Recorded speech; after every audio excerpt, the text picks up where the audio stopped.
Hello नमस्ते सेवारो good morning. आजको हाम्रो धादिङको मौसम चाहिँ अलिक खराब छ।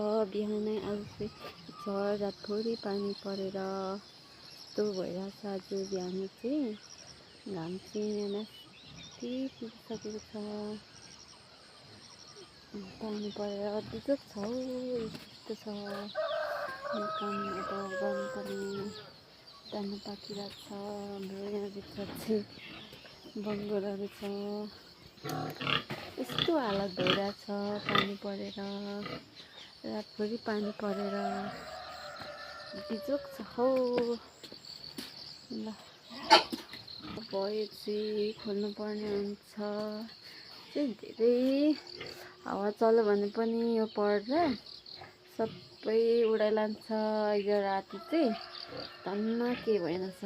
अस्ति त सबै च्यातेर सबै यस्तै छ नि। अस्ति च्यातेको अस्तिको हावाले चाहिँ अघि राति चाहिँ खासै के भएनछ। पानी चाहिँ परेको थियो।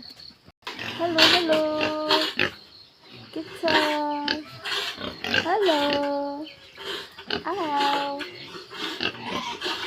बङ्गलो यिनीहरू चाहिँ जस्तो पनि एउटा मरो ल यहाँ त पानी पनि छैन रहेछ अहिले चाहिँ।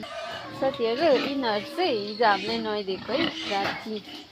यिनीहरूको चाहिँ यहाँ अस्ति पानी परेर चाहिँ हुन्छ नि त, के भएर यिनीहरू चाहिँ धेरै हिलो भएर राति नुहाइदिएको थियो। दिउँसो धेरै घाम लाग्छ, त्यो उनीहरूलाई ज्वरो आउँछ अरे। घाममा नुहाइदियो भने चाहिँ हामी रातिमा पो आज सफा रहेछ। हिजो चाहिँ कालो न कालो भइरहेको थियो, आज चाहिँ अलिक सफा भएछ। अब यिनीहरू छोड्नुपर्ने मेरो काम गर्छौ साथीहरू।